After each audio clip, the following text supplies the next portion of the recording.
Let me turn it over to Kristi McKenney from the port, because the main objection seems to be around the use of the port, this port site, and the potential use of this site for something other than the ballpark. Can you enlighten us as to, how the port sees this and why? Yes, absolutely. Thank you, Jim, and thank you to the Bay Area Council for having us here today.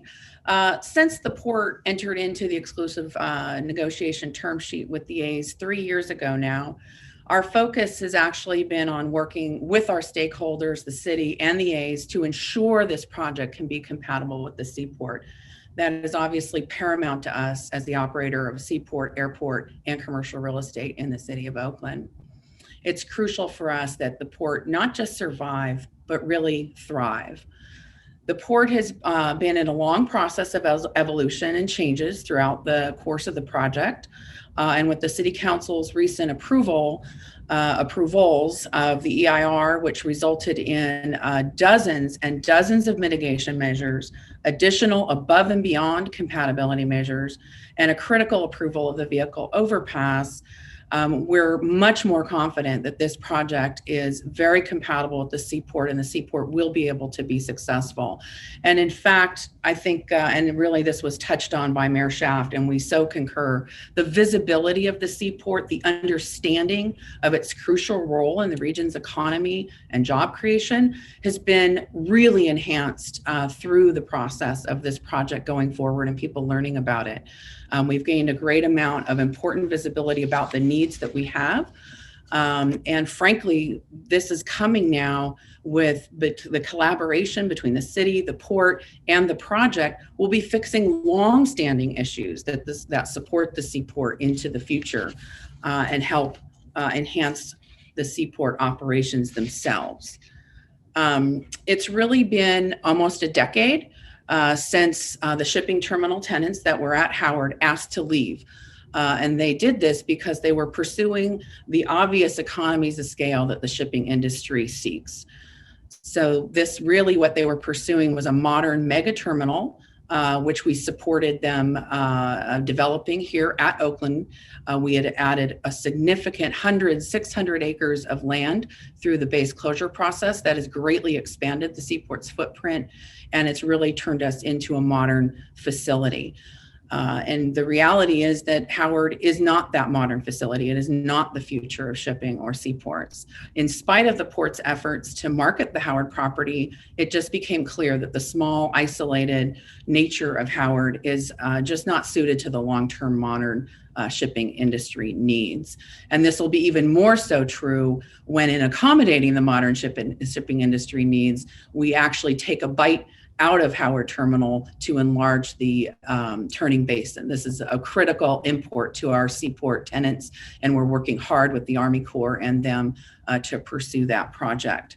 It is, I think it was also mentioned what's out there today. Anybody can come on out and take a look.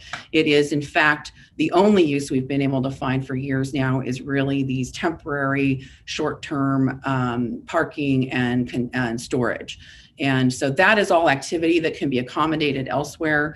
There are actually, between the city and the port, hundreds of acres of ancillary uses in the seaport area in general.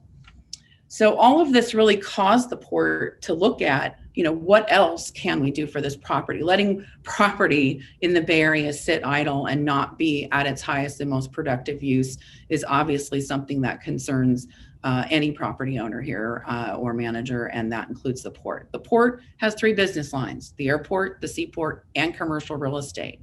And we pursue all of those for the benefit of the region. And with that, we started looking at what are the opportunities. The seaport, I'm sitting right now looking out at Howard, and in fact, the commercial real estate is literally abuts the seaport, literally abuts Howard. And so we looked at what if this flipped to commercial real estate instead of seaport, if it's not needed for seaport anymore. And that's really when this concept started to take off for the port, the realization that we could, with hard work and with collaboration, we could make sure that the seaport thrived and that our commercial real estate opportunities also did. The reality is the port exists in an urban context, and it always has, in all honesty.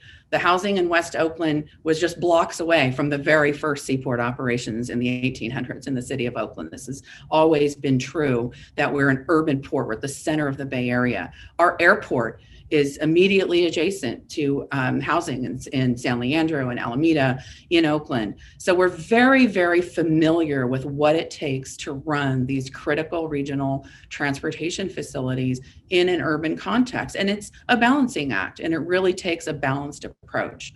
And that's really the way the port has looked at this. We will ensure that the seaport thrives. We'll ensure that we're prepared for growth. We'll be working with our tenants on a significant amount of improvements.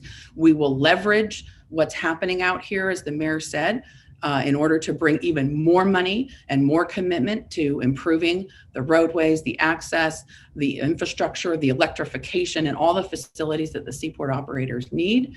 And we will put in protections, and we are putting in protections through the negotiations, through the EIR on this property that has buffers, that has easements, that has the things we need, the same kind of tools, frankly, we've learned how to use out at the airport to be successful out there. This is kind of an old story for airport operators across the country.